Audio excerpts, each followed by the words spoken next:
Department, I would like to welcome you to the live show.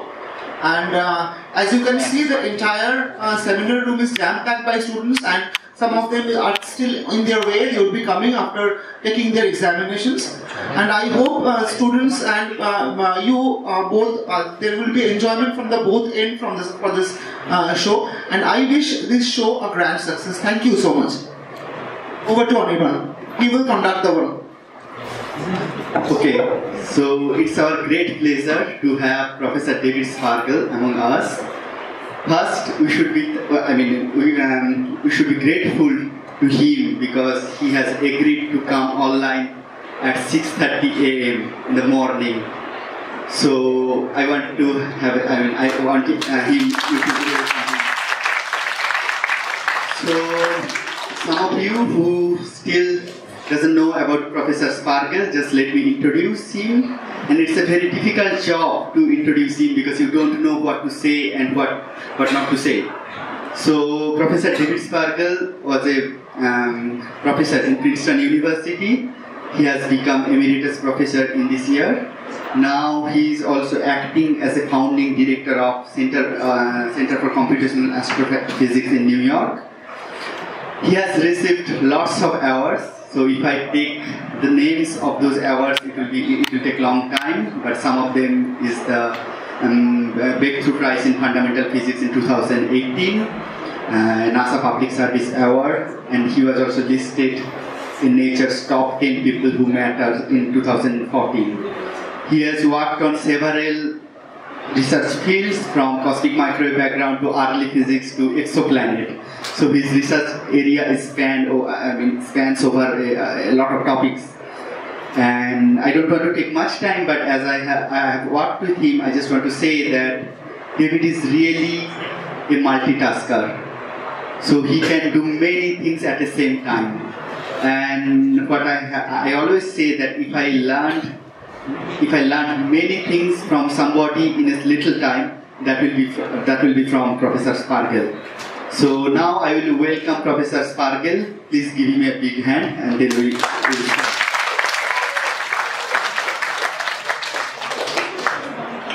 Okay, David, now you can start your presentation. Great, so it's terrific. How's the volume? Yeah, volume is great. They can hear you. Great. Terrific. So what I want to talk to you about this evening is mapping the universe. And what I want to do is begin by giving you my view of the current state of cosmology. And then I want to describe two efforts that I'm involved with to map the universe in different ways. One is by looking at the microwave background, and there I'm going to focus on some observation with the telescope and we work with Simon's observatory. And then I'm going to look at how we can survey large-scale structure of the universe and talk about some of the upcoming projects with a focus on NASA's W-FIRST mission, the mission that we hope to launch in 2021. And then I want to conclude by saying a bit about an ambitious program we've begun to apply machine learning for the goal of reconstructing a 3D map of the universe. So let me start with the current state of cosmology. What we've learned in the past 20 years is the universe is both remarkably simple and remarkably strange. Simple, in that with a model with 5 numbers, the age of the universe, the density of atoms, the density of matter, the lumpiness of the universe, how it varies with scale, and the overall amplitude of structure. We can fit all of our cosmological data. That's remarkable, that with only 5 numbers we can fit everything we see in the microwave background of large-scale structure and have what is generally a pretty good fit. We'll talk about some of the tensions as we go on. While this model is simple, what can be simpler than a universe with just a handful of numbers describing everything? It requires a lot of new physics. The atoms that make up us make up only 5% of the universe. There's 5 times as much dark matter as ordinary matter. We don't know what the dark matter is. It's probably some new subatomic particle that we haven't detected. And that's not even the strangest part. 75% or 70% of the universe is in the form of dark energy. Energy associated with empty space. Our current best idea on that is vacuum energy. It could potentially be the signature of the breakdown of general relativity. So let me stop for those of you who haven't thought about cosmology and just repeat where we are. We think we understand a lot about the universe.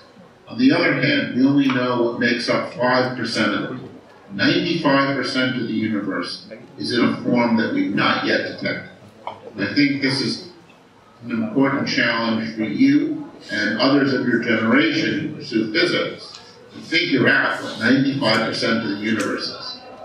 I think one of the things that happens when you're studying as a student, you get a sense that all the physics, all the science has been done, and your job is to learn that science and to be able to answer questions.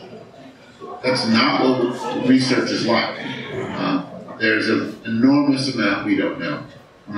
Other important ingredients that we don't know is how did the universe begin? What is the origin of fluctuations that grew to form galaxies?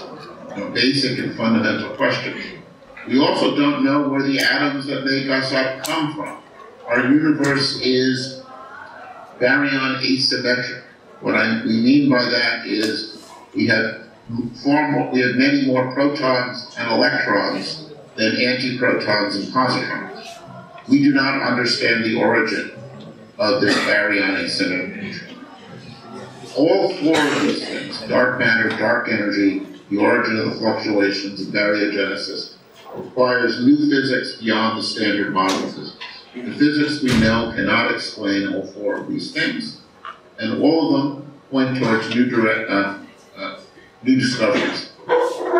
What I have worked on primarily over the past 20 years are observations and analysis of the microwave background, the leftover heat from the Big Bang. And I believe you had a lecture already on the microwave background, but let me just remind you when we look at these plots, what you're seeing. What's plotted on the y-axis is power, the amplitude of fluctuations. What's plotted on the x-axis is where it bent, and you can look at this as basic. A scale associated with a given spherical harmonic is roughly 180 degrees divided by L. So the peak, that first peak, is telling us the characteristic size to the fluctuations is roughly a degree. And the oscillations you see in the spectrum, these acoustic oscillations due to sound waves in the early universe, are all signatures of that fundamental scale. Now, there are a couple things you should take away from this plot. The first is the remarkably good agreement between different experiments making very sensitive, tiny measurements. So the amplitude of the signal is millions of a degree, microcode. And you can see 4 different experiments. NASA's WMAP experiment that I was involved with at launch in 2001, and its measurements of the fluctuations in blue. The Planck experiment, the European Space Agency mission that just reported its final results this year. The ground-based atomic cosmology telescope based in Chile. South Pole telescope based in the South Pole, all agree. We see consistent observational results. Perhaps even more remarkably, a theory, what we call the lambda cold dark matter theory, a model with dark matter and dark energy, is described by the curve. And you can see the curve goes through all of those points and captures all of those fits that. And that's a model that was developed by a number of people, but led primarily by my colleague Jim Peebles, and work he did in the 60s and 70s and early 80s led to this is seen not only in temperature, but in the pattern of polarization.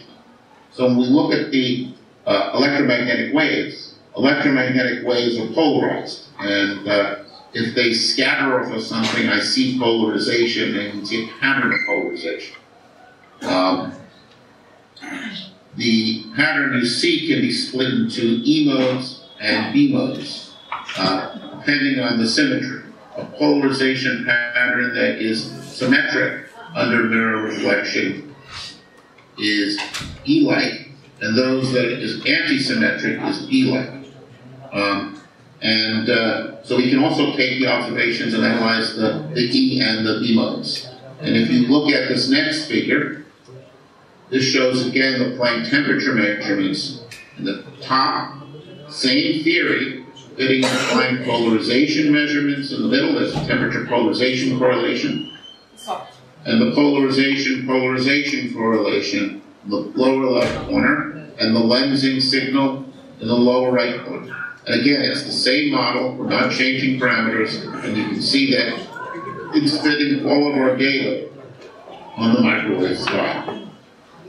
My summary of this, in many ways, was when we look at this data that Jim Peebles, who developed the theory, was right. And one of the pleasures I had earlier this month was I got to go to Stockholm, where I saw Jim win the Nobel Prize.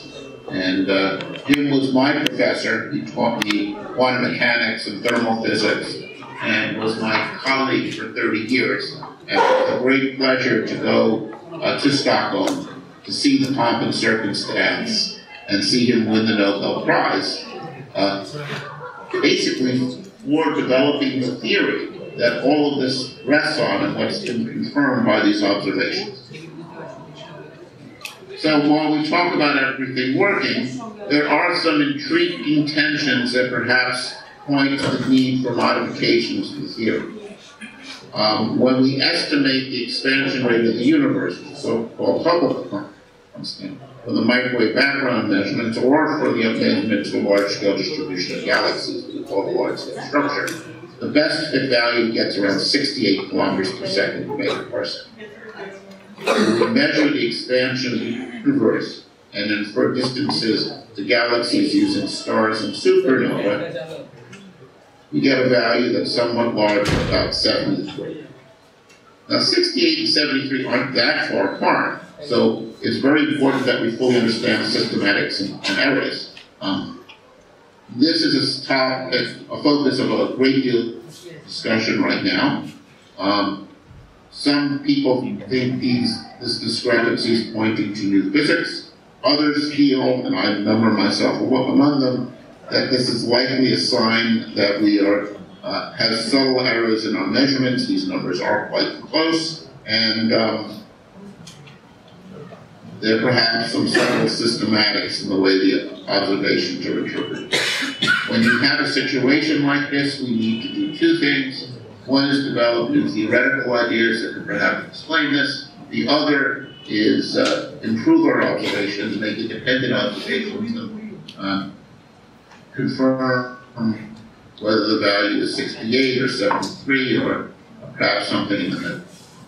And these measurements are indeed subtle.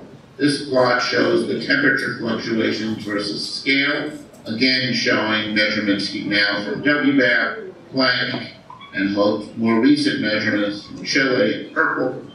And you should look at the two curves. One curve is the high value of the Hubble constant, the other curve is the low value.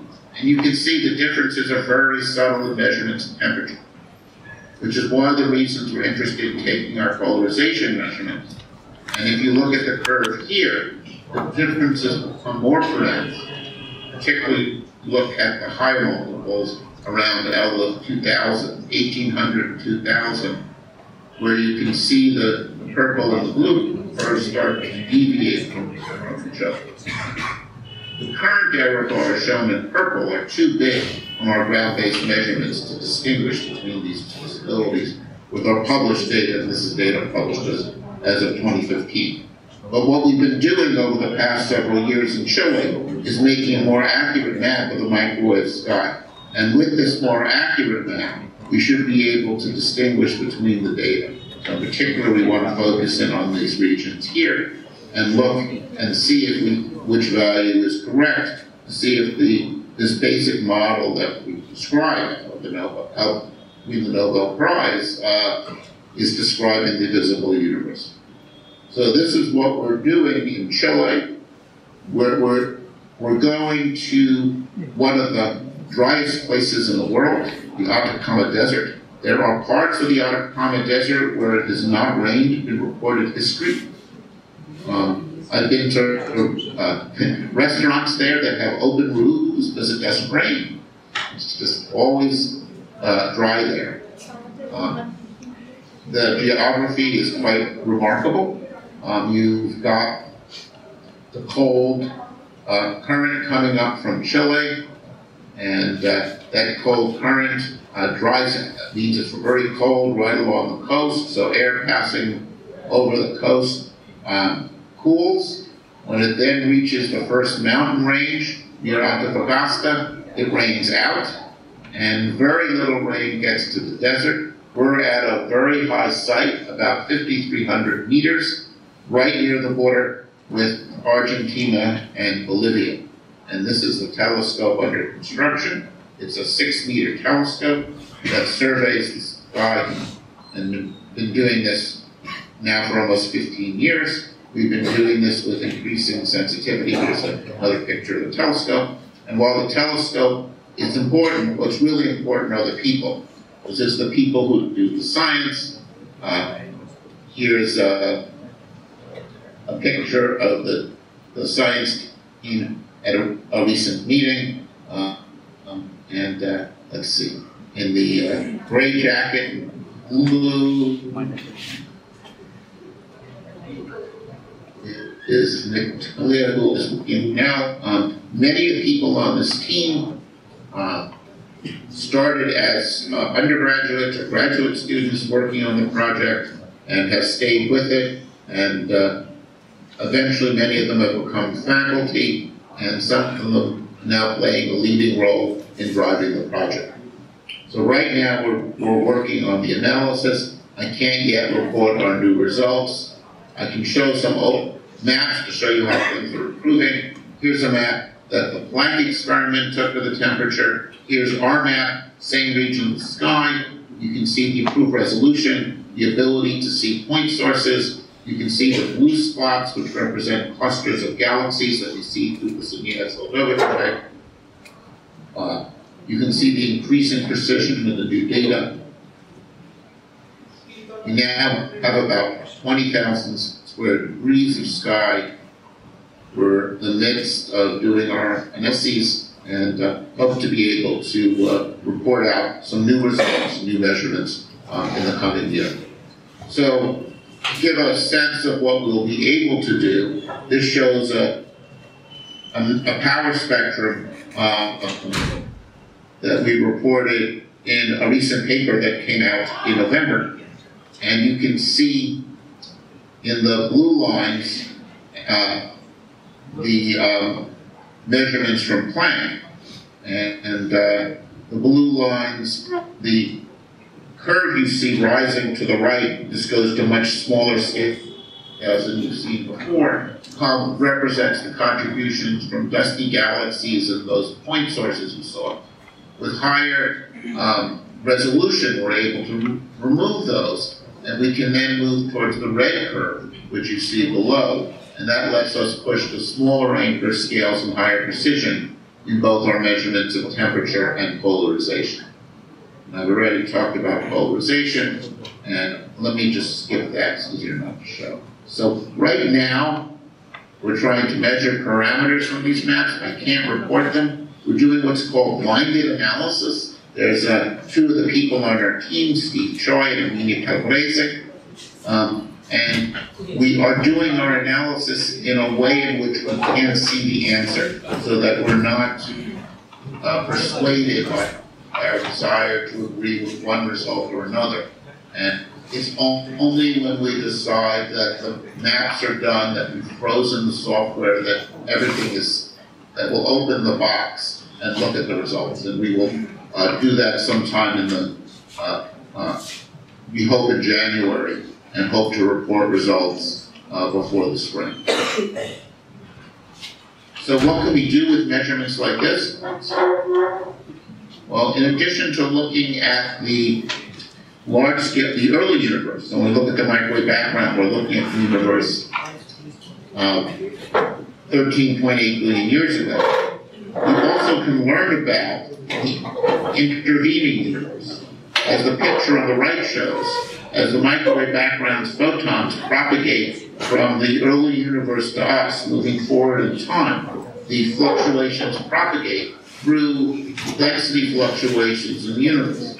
And what we see is matter bending space, just as in general relativity. And on the left, just to remind you of the classic experiment of 100 years ago, classic observations of Eddington and others, when they observed during the sun's eclipse that when the sun was eclipsed, its position as seen by Earth as background star shifting. That starlight from a background star got bent passing around the sun, and that was the classic observation of general relativity, showing that matter does indeed bend space. 100 years later, we're making use of the same effect by measuring how the gravitational lensing distorts and bends the microwave background fluctuations. It distorts E modes and P modes and introduces new patterns in the temperature fluctuations. So what we do, and this show reminds you that by distorting the positions, we change E modes into B modes. So what we do is we can take those observations and infer the distribution of mass. What this map is showing you is this is about 2,000 square degrees on the sky, so about 1/20th of the sky is shown in this particular map. This shows the large-scale distribution of mass inferred from the observations. So what you're seeing here is the effects of all the mass in the energy, more photons of high energy. As a result, clusters cast a shadow against the microwave sky. And we can look at that in our maps and look at how it depends on frequency. This is observations of a distant cluster of galaxies. See the galaxies in the insert in the picture, and measured by Planck as a function of frequency. In the upper corner, you can see observations of the microwave background, what the background sky looks like, and then you can see as a function of frequency what the cluster does. At low frequencies, it casts a shadow. It actually blocks the light and scatters it up in energy. So we see a deficit at 30 and 150 gigahertz, and it scatters it to higher frequencies. So we see an excess at 300 gigahertz at the position of this cluster. So we can infer the total amount of hot gas in the cluster. What we've been doing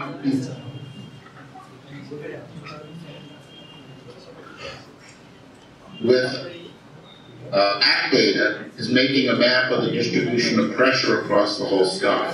So this is a map of the large-scale distribution of all the hot gas. You can see in this map a number of bright white spots. We'll zoom in on some of their effects in a moment. Those are clusters of galaxies. You could also see some of the errors in the maps. You ought to be able to see a few bright lines that stretch across the map parallel to that. Some of that represents pickup from the ground. Remember, we're making measurements at the level of the microkelvin, so we have to do that out. And some of the features you see are due to, and then we infer the presence of clusters. And this plot here in the green shows all the new clusters of galaxies we've discovered.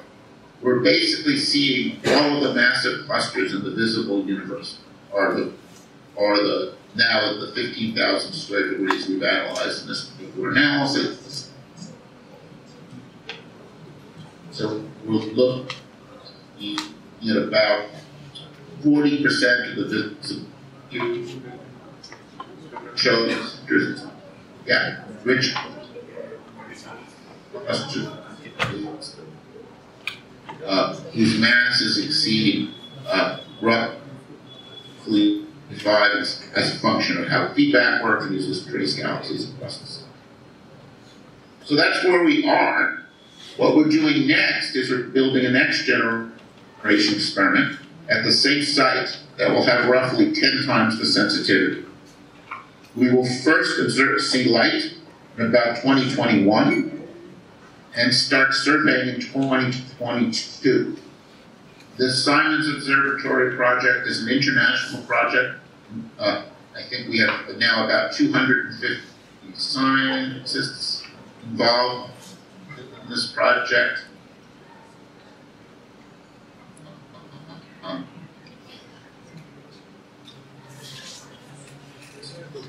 Spanning Europe, the US, to make up the team that's working on this project. This is funded by the Simons Foundation, which also supports my research at the Flatiron Institute.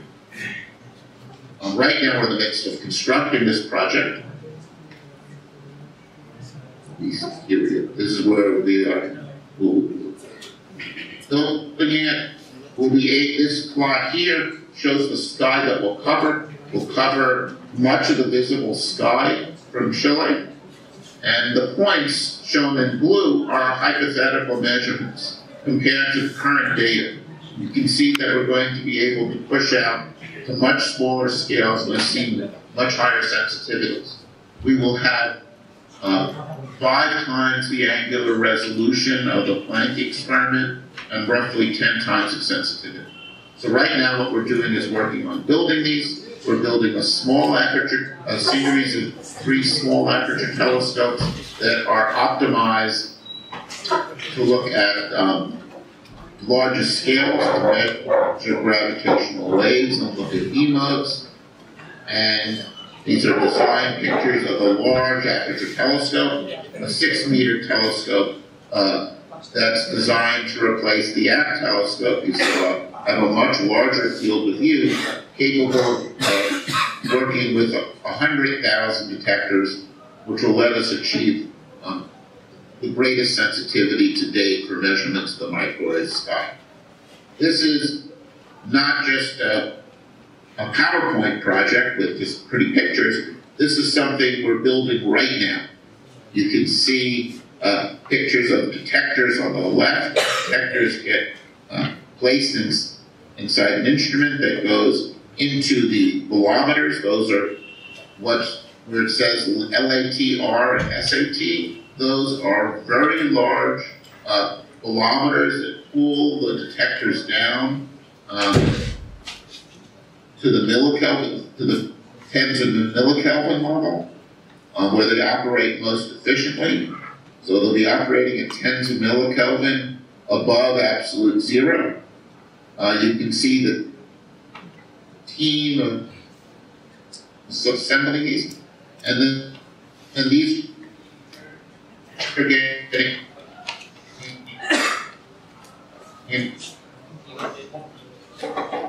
incorporated into the large aperture telescope and way, making real progress in building the system. So now let me turn from the microwave background to observations of the large-scale structure. We want to learn about the intervening universe. And now I'm going to turn to a very different project that I'm involved with, called the NASA's W-FIRST mission. This project began in a sense in 2 different ways. One is through a process called the Decadal Survey. Every decade, the U.S. astronomy community identifies its top priorities for major projects for the coming decade. This is how we've identified projects like the Hubble telescope, the Chandra and Spitzer telescopes, and currently now working on the James Webb Space Telescope. Well, last decade we identified the W-FIRST telescope, the Wide Field Infrared Survey Telescope, as the top priority for the decade. Once money became available, we started working on this, and we plan to launch this in 2025. This telescope will survey the large-scale spectroscopic survey It will also do a large imaging survey. The distribution of mass.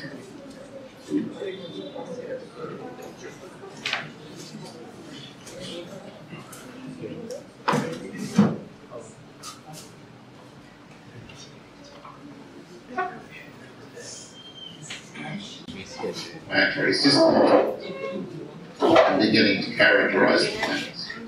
So this is the key technology for WFIRST. It is actually a repurposed spy satellite. This was a telescope that was originally developed to look down as part of a program that got sold by the U.S. government. We repurposed the telescope to look up and provided it with a wide field camera.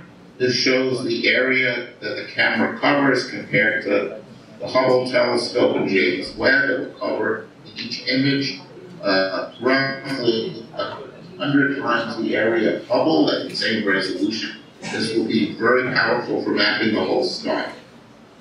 Let me skip over some of the details and just give you a sense of how we can improve on cosmic parameters, measure the properties of dark energy, and give you a sense of how we'll survey the structure. So on the right, we're showing some very exciting things we'll have first, coming from the Euclid satellite, where we'll survey the large-scale distribution of galaxies. When it launches in 2022, WFIRST will launch 3 to 4 years later. It will have 10 times the depth of the survey in terms of numbers of galaxies that it gets positions of, and it will be able to measure the large-scale distribution of galaxies across much of the observable universe. This ties in with our microwave background observations. The microwave background observations first show what the early universe looks like through the measurements of primordial fluctuations, then tells us about the integrated distribution of gas, pressure, electron distribution, and mass through its effects on the microwave sky.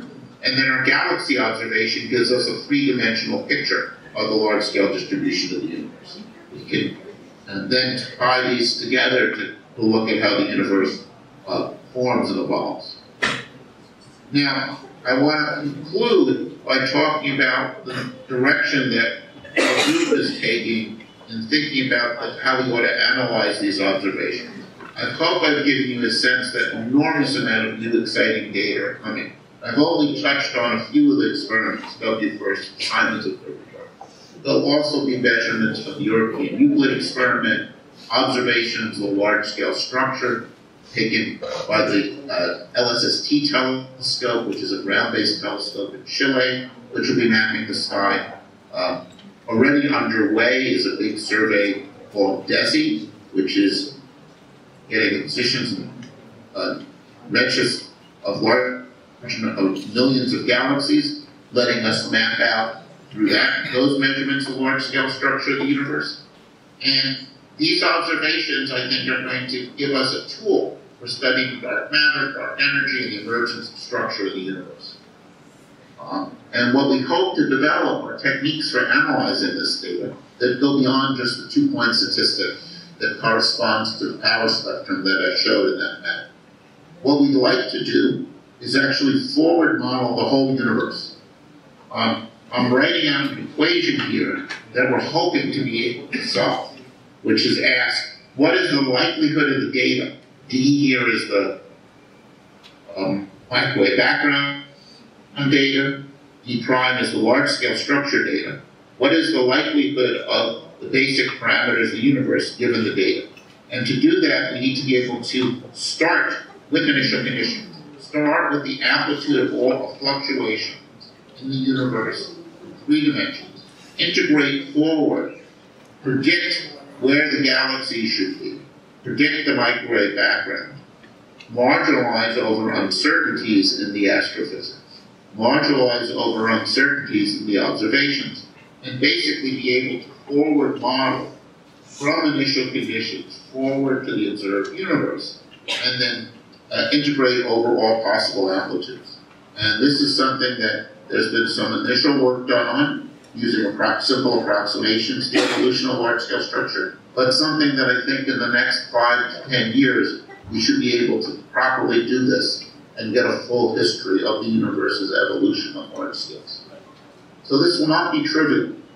We want to model a volume of 100 billion cubic megaparsecs with a resolution of a few megaparsecs. This requires integrating over 1 billion variables when we evaluate the likelihood. And for each integration, we need to evaluate the evolution from the initial conditions of the observed galaxy distributions. We need to marginalize over the astrophysics. We need to project into the observational plane, include systematic effects. And the trick to this will be developing new tools. The focus of some of the efforts at the Flatiron Institute is to make use of machine learning as a tool to enable fast analytical mapping from initial conditions to today, ways of projecting from the dark matter to galaxies of gas, and ways in which we can marginalize over the baryon physics. I'm showing pictures of 2 of the scientists leading the effort, Shirley Poe, who's a group leader at the Flatiron Institute, and Francesco Navarro, who is one of the researchers who's playing a leading role in developing a lot of the software we're using for this. So how will we do this with machine learning?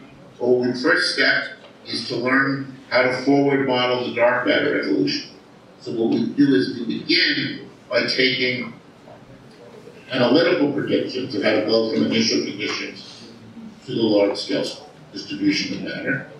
We then take n-body simulations, and those n-body simulations will take millions of computer hours to run.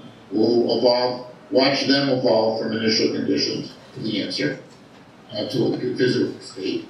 And then we look at the difference between the analytical predictions and the numerical calculation. We then train a neural net. Analytics capture the largest scales. Well, what we need to learn is local, so we're training a UNet using a conformal neural net to learn how to make these predictions. And the machine learning has been quite successful. To give you a sense of how much it improved,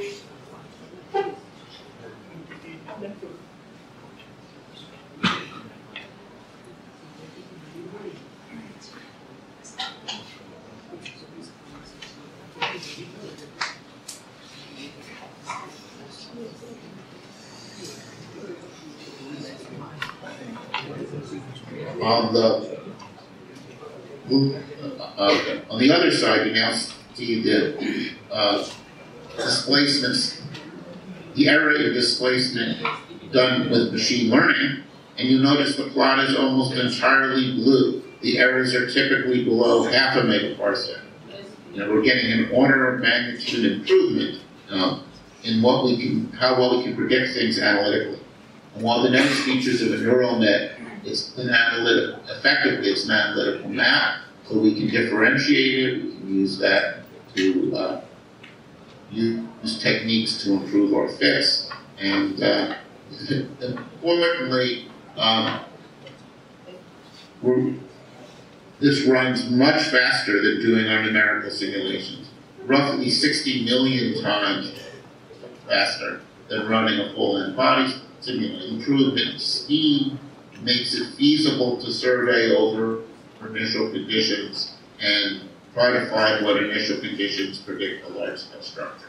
The plots show the differences between the benchmark model and the predictions from machine learning, and you can see that if you look at things like the transfer function or the power spectrum, the truth is shown in green, how well we're doing in matching the data in terms of fairly small scales.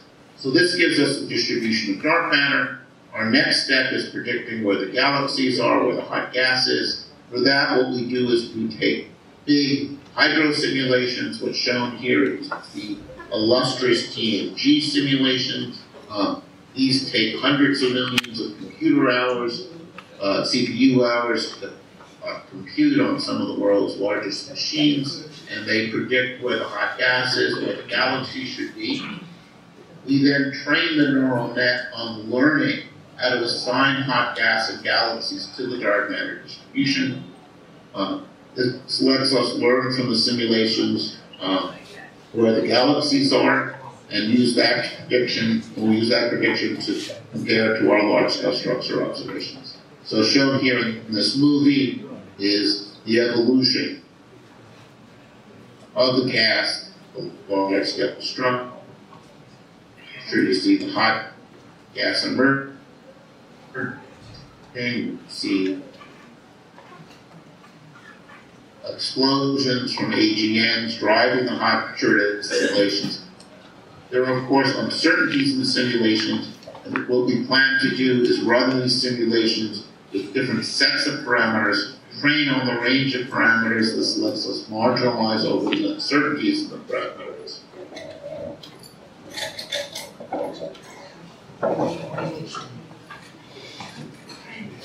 And which underlying astrophysics best fits the large-scale distribution of galaxies from these surveys, enable us to get the maximum value out of these surveys. You can see the hot gas and forming as the simulation moves forward. So what we will do is use supervised learning to learn how to go from the distribution of dark matter to the distribution of galaxies. What we're effectively doing is learning a function that predicts the density distribution of the galaxy field, of the density distribution field of the matter, the gradients and the shears and the potential.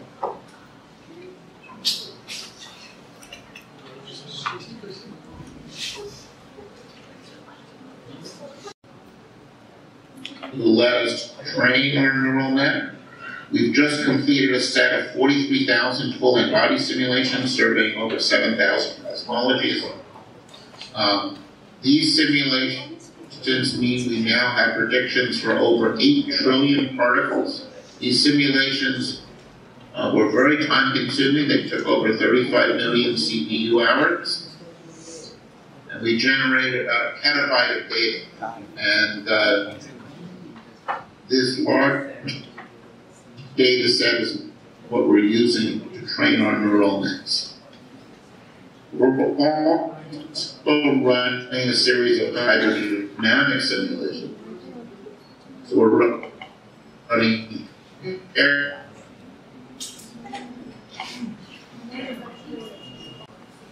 Use forward again.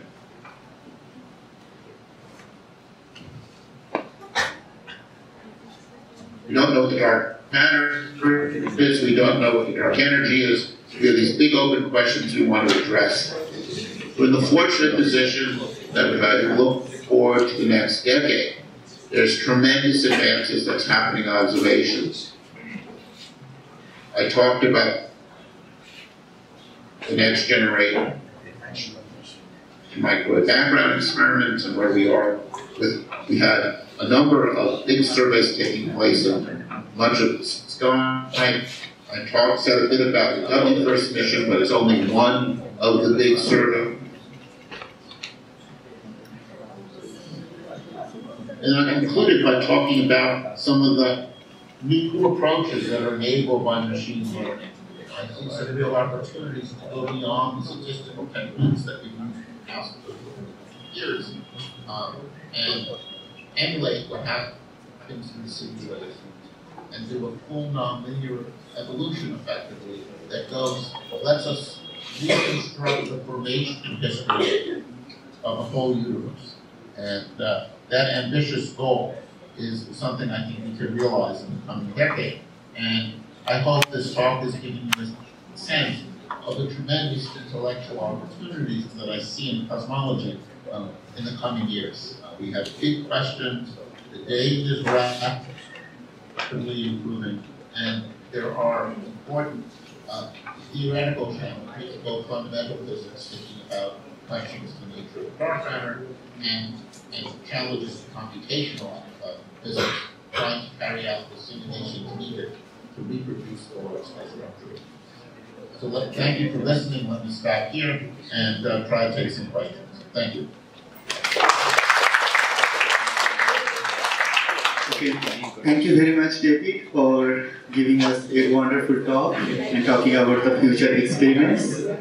And now I'll take some questions from you. So just raise your hand. Okay.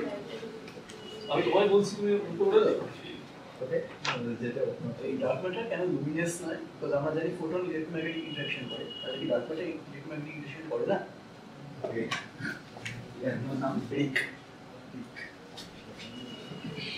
So one student named is Rick, and he's asking why dark matter doesn't interact with electromagnetic wave.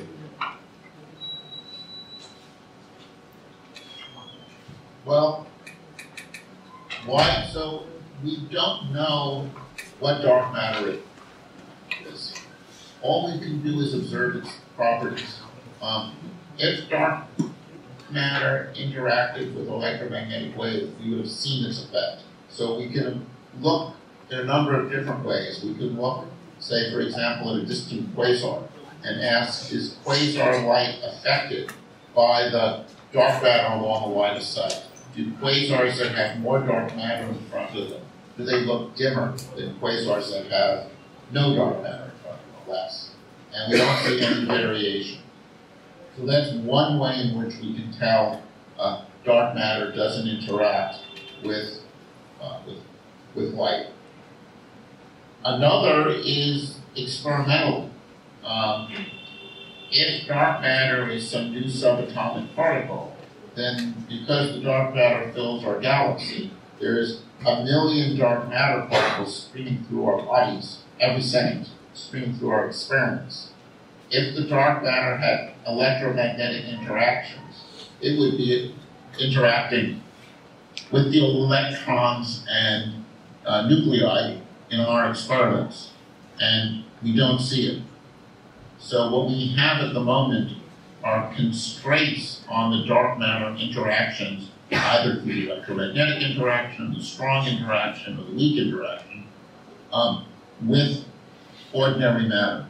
The current best experiments come from underground experiments using liquid xenon that can constrain the interaction, cross-sections of the dark matter to be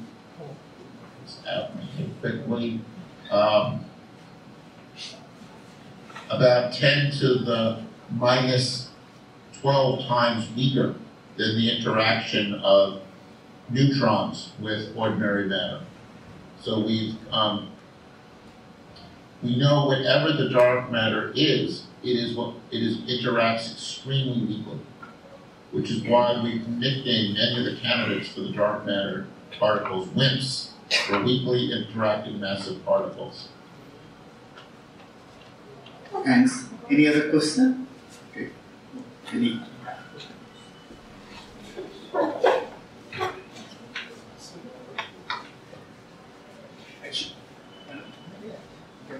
Actually, my question is, how did we come to know about the existence of dark matter? Was it, did it just popped out of some calculations or some experimental results? And if we don't know anything about it, why is it so important that we are investing so much funding or we are investing so much of knowledge behind it? Okay, so David can answer it well. Yeah. So the first observations of dark matter, the first inference of dark matter, goes back to Fritz Zwicky in the 1930s. Zwicky was observing the motions of galaxies in clusters, and he realized in order for those galaxies to be gravitationally bound, there had to be much more matter in the galaxy, in the clusters that he could observe in stars. So that provided almost the first observational evidence for it over 70 years ago.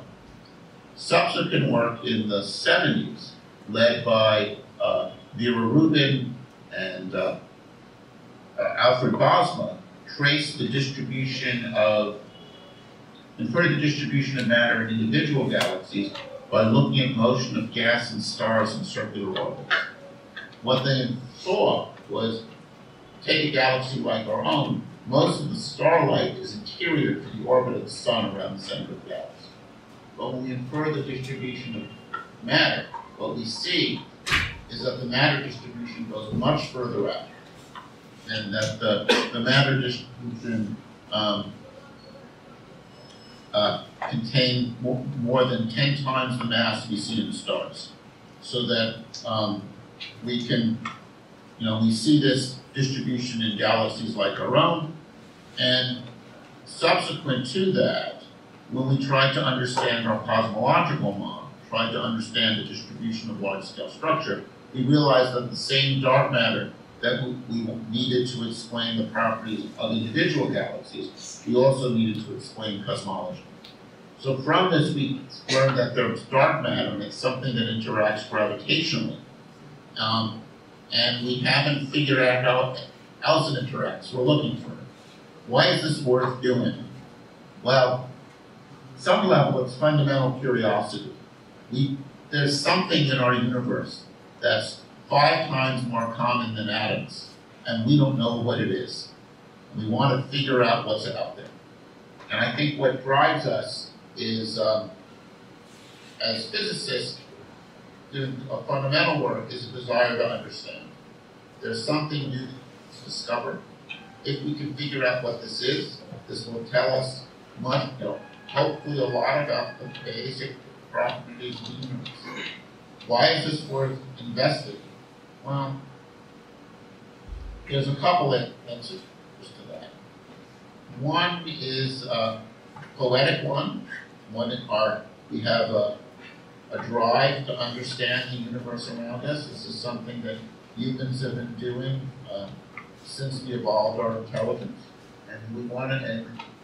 This is an important part of missing piece of our understanding. And then there's the more practical one, which is advances in physics enable advances in technology.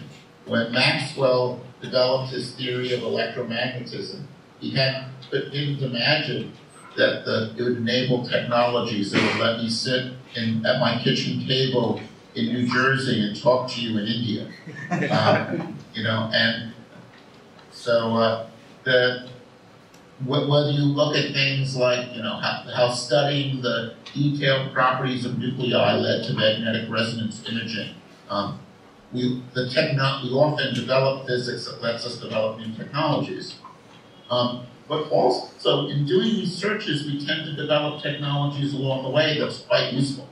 So it was physicists working at CERN who developed the World Wide Web, right? And that has had an enormous impact. They did that not to develop a technology to make money, but rather to develop a technology that enabled them to communicate better among scientists. And that communication has led to the internet, which has had enormous impact on our society. We'll take another question. So, hello, sir. I'm Raj. I want to say about that.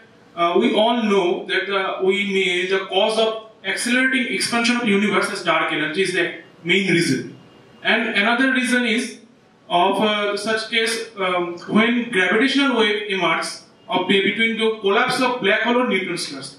I mean to say that gravitational wave produces because of collapse of black holes or neutron stars. So my question is basically, have you had any chance to interact with gravitational wave or with dark energy? My question is basically. Sorry, I couldn't hear the question. My question is, have there any chance the interaction between dark energy and gravitational wave energy?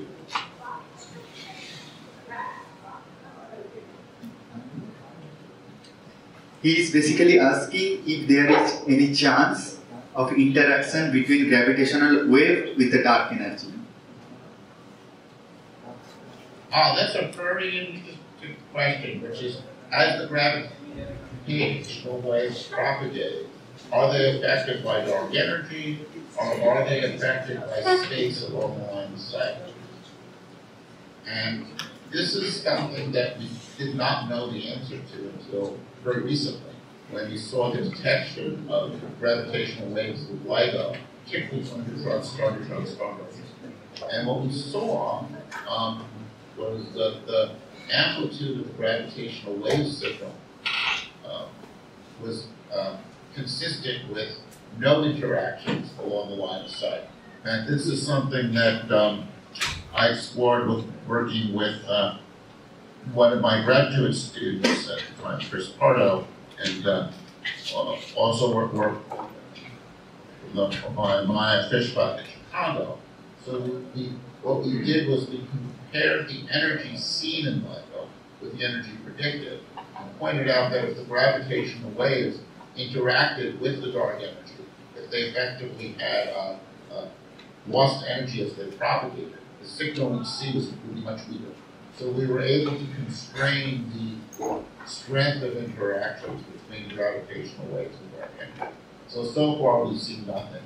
But it's exactly the kind of question that you just asked, is the kind of thing we like to think about when we want to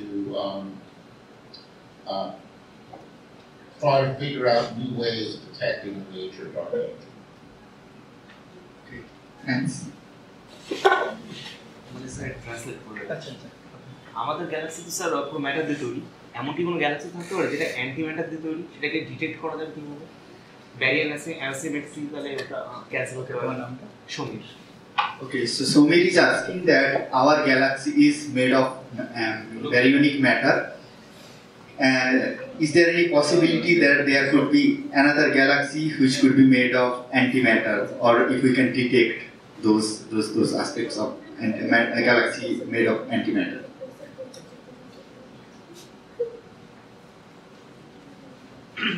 Yeah, so this idea that part of the universe might be dominated by baryons and other parts dominated by antibaryons, by matter and antimatter, was explored a lot in the 1970s. People thought maybe there were regions that were dominated by protons and regions dominated by antiprotons. Now, if that were true, there would be a boundary relation between this region dominated by protons, this by antiprotons. There would be a region in between where the two would collide. Think about what that would predict in the early universe. Well, the early universe was very hot and very dense. You'd have a dense fluid of protons, a dense fluid of antiprotons. There'd be a boundary layer between them, where the protons and antiprotons would be annihilated, dumping in enormous amounts of energy, producing lots of gamma rays when the protons and antiprotons collide. When we look at the microwave background, we're primarily looking at the universe about 300,000 years after the Big Bang, when the temperature was about 3,000 degrees Kelvin. Well, that's hot. That's not hot compared to the X-ray energies. So what that would have done was dump an enormous amount of energies into the microwave background. And the fact that we see the patterns that we do see lets us rule out the possibility that there are parts of the universe that are dominated by baryons and parts dominated by antibaryons, because we would have seen the boundary region for microwave sky. And there was earlier work, even before people were able to look at the microwave background fluctuations, where people looked for the gamma rays that would be produced from the batteries, and the lack of detection ruled out this hypothesis.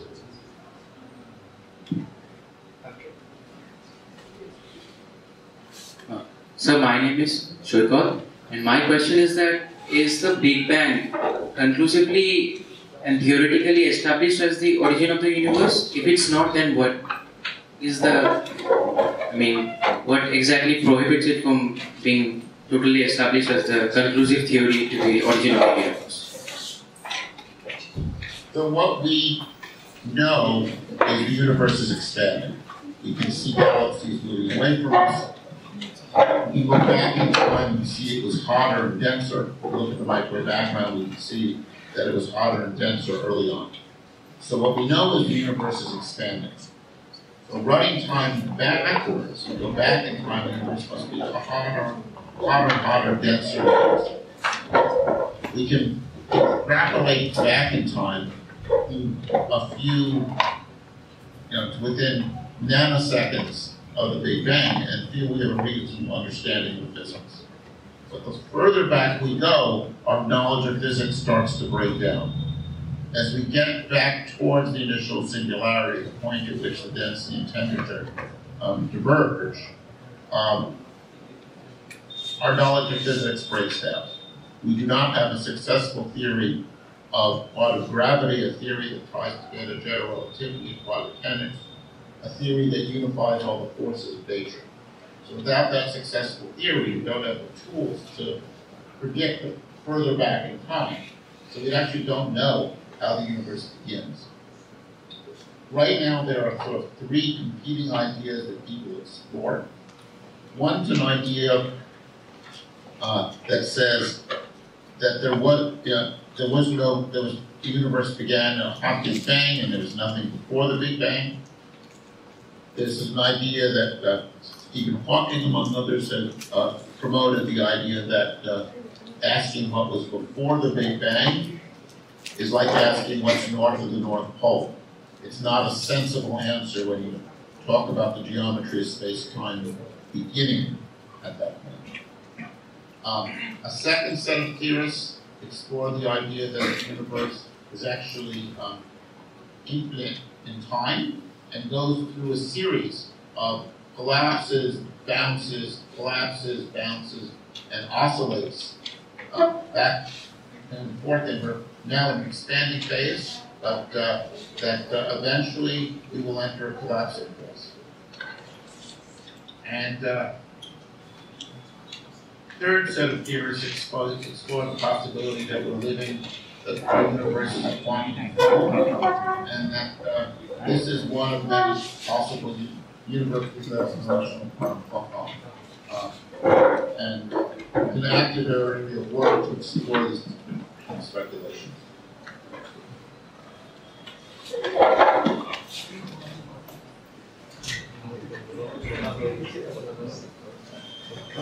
Sir, my name is Ankan, and my question to you is that during the Big Bang, the inflation period, there was both matter and antimatter. So the interaction of the matter and the antimatter during that period could be a result that some of the matter has been lost. It is proven, or it's just an hypothesis? Well, we think that, as you said, the early universe was very hot and very dense. It was filled with both matter and antimatter. The fact that the universe today is dominated by matter suggests that there's a slight excess of matter over antimatter. For every 10 to the 9 antiprotons, there was 10 to the 9 plus 1 protons. There was this slight asymmetry between matter and antimatter. Now, we're not sure where that asymmetry comes from. A very plausible idea is that that asymmetry actually comes from the neutrino sector. And recent experimental data showing differences in behavior between neutrinos and antineutrinos might be pointing towards an explanation of the origin of those fluctuations.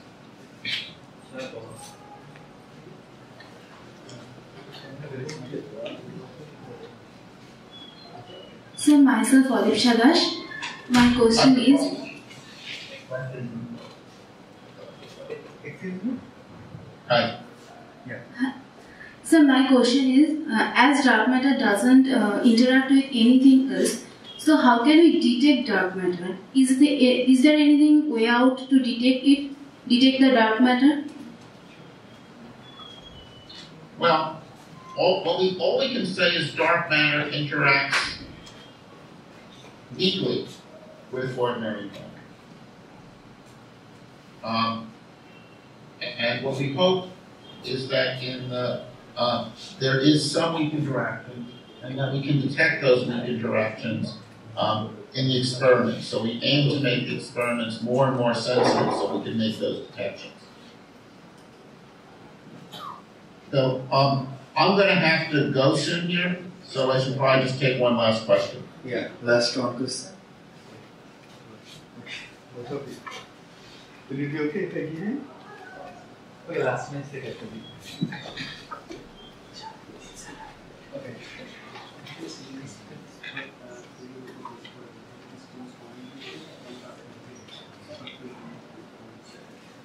So he's asking that our universe is floating on the superfluid. Is it true? Or can dark matter be considered as a superfluid, if there is any possibility? Could be considered what, sorry? If dark matter could be considered as a superfluid. As a superfluid? We don't know. There's been some interesting work suggesting, exploring the idea that the dark matter could be something that behaves superfluid, something like that. So, with light dark matter, at this point, we don't know what the dark matter is. So people explore a pretty wide range of ideas and try to find ways of testing it experimentally. Okay, so now we will conclude the session, but I have a request. Let's say not a question. I have a request to you. So, would you like to give a message to these young students who wants to take cosmology as their research career in future, and what will be your message to them? I think this is a very exciting time to be a cosmologist. We have profound theoretical questions to answer: the nature of dark matter, dark energy, the origin of fluctuations, and we have the good fortune to have lots of data coming in the coming years that might let us address this question. So I think it's a terrific time to go into the field, whether you're interested in observations, theoretical work, numerical simulation. There's going to be a lot of exciting opportunities. Okay, thank you. Let's give David a big hand. Thank you very much, David, and thanks for coming. Enjoy the rest of your meeting. Thank you. Yeah, see you. Bye-bye.